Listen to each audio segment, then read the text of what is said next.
Well, good evening and welcome to the Arbor Hills Nature Preserve in Plano, Texas, where it's been a very warm day today, a massive amount of people out here, a number of parties and celebrations.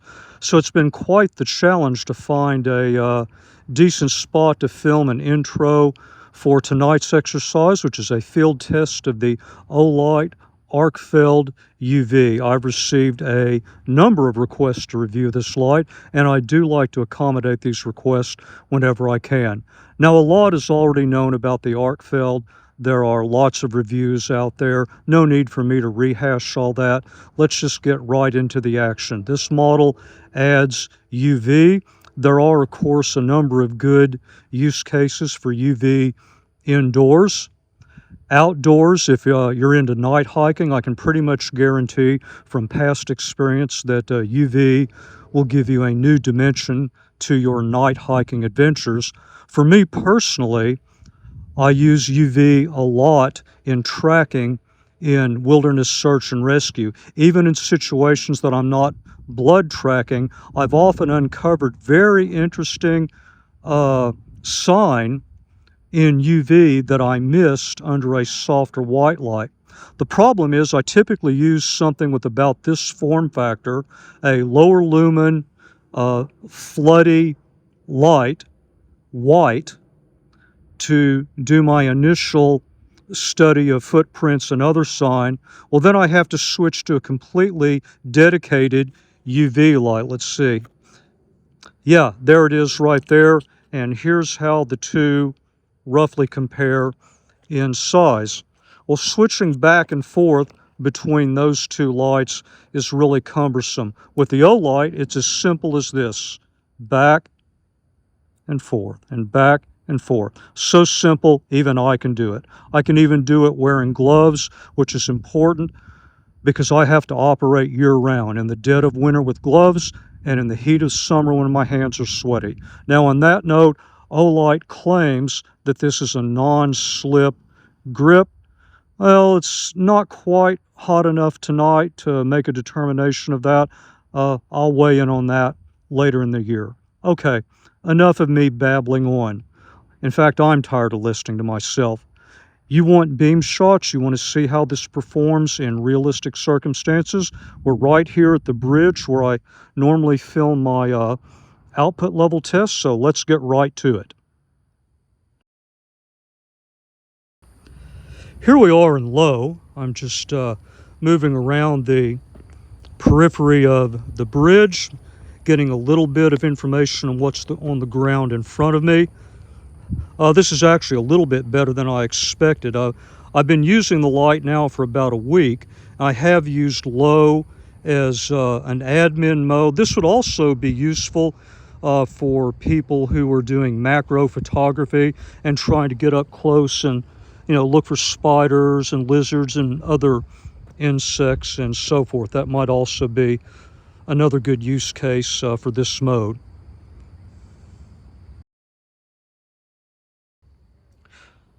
Now we're in medium. We can get a little bit more information about surroundings. Not a great distance, but inside 10 or 15 yards, not bad, really.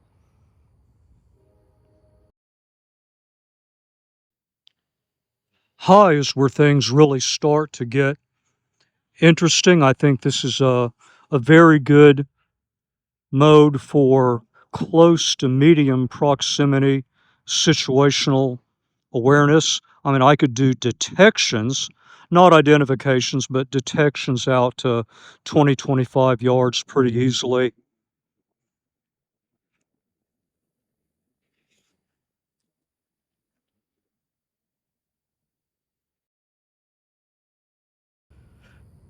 And here we are in turbo. Now, this is a very low candela light, so you're not going to get a lot of throw, but in turbo, we're getting a nice, very smooth, even beam. Distance-wise, I could definitely do identifications out to 20, 25, detection beyond that.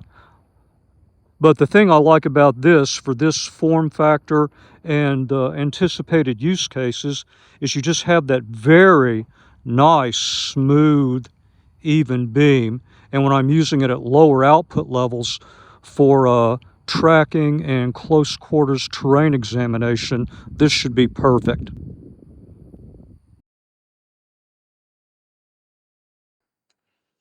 I always like to do a path following test or two. There are a lot of people who have a habit of coming out here at the preserve and walking on this concrete path without any additional light.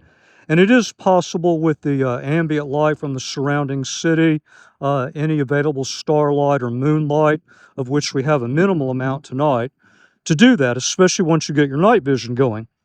But here's the problem, and we're in medium mode, by the way. It's getting to be that time of year where it gets warm during the day. This concrete collects energy during the day and it lets it off at night as heat. Well, who else do you think likes that warm concrete? Yeah, Carl Copperhead and his buddies. And especially on a night like tonight, I can pretty much guarantee you that they'll be out. They're already out. I filmed one last week out here, but you won't see them with just the ambient light from the surrounding city. And I probably saved 8 to 10 people over the last couple of years from being bit just by having my headlamp on and noticing that dark clump ahead of them, and I know exactly what that clump is. So yeah, you could just barely follow the path here in medium. It's not great. I would say you have maybe 8 yards of situational awareness at this angle, but it's certainly better than the alternative. So that's one of the tests that I wanted to show.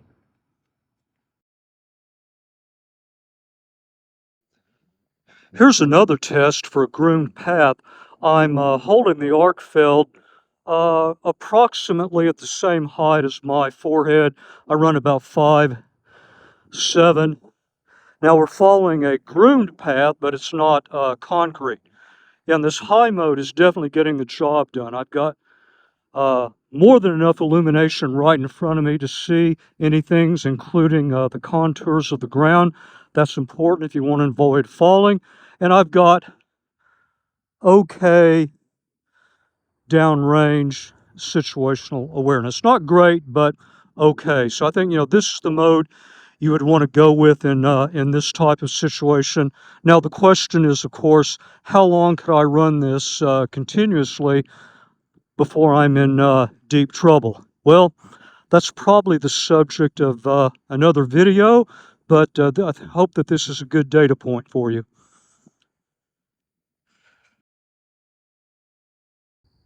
All right, this is a test I like to run a lot. We got the lit observation tower to the left, dark pocket of trees behind it to the right.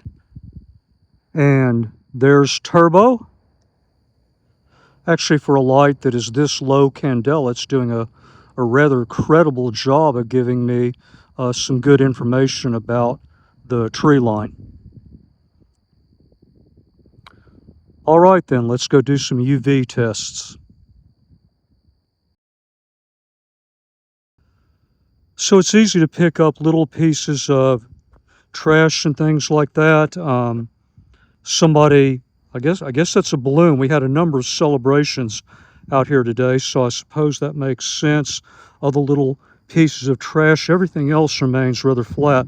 What I really like about this Arkfeld UV is the fact that the beam is very neutral, it's very flat. I've used a lot of dedicated UVs, and they have this dark purplish hue to them. So yeah, you get a reaction from whatever reacts to UV, but then you get this kind of bad purple hue on everything else, and just makes detection and ID a lot more difficult. This is a really, really nice UV beam. Let's go look at some more examples.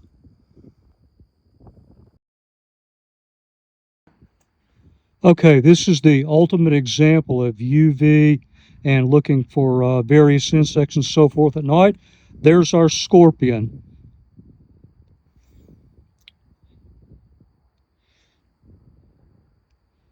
Yep, very cool. And if you're into night hiking, you get out, especially in a warm night, you can see stuff like this everywhere.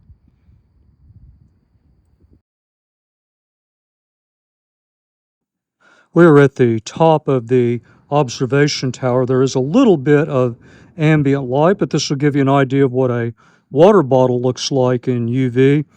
Unfortunately, we had a lot of partiers out here today, and it appears they've left a lot of trash laying around.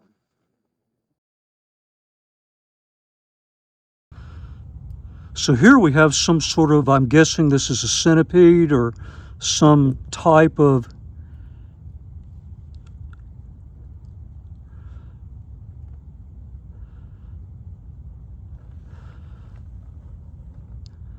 In fact, I would not have seen him if it were not that I was scanning this area in UV. So I want to show you this area in white light. This is my headlamp on a very high flood. Exact same area under UV.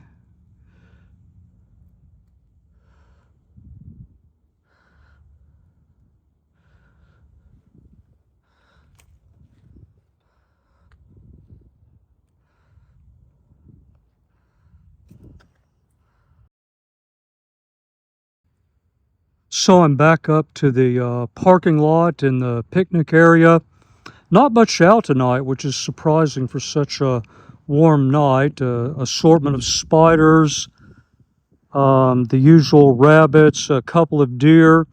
So not much else to light up with UV. And in particular this time of year, not much out in the way of flowers and other type of plant life. A lot of them look very interesting under UV. I'll have to go back in another month and a half and maybe film some of those for you. I'm wrapping this up right now. We're looking out here in high mode. I do have some surrounding light pollution. This whole area is backlit, but I thought that might make one last interesting test. If you were one of the ones who asked for this review, well, I hope you got the information that you were looking for. If you'd like to see other tests, particularly in UV, leave a comment. I'll do the best I can. And as always, until the next review, thank you very much for your time, and thank you for watching the video.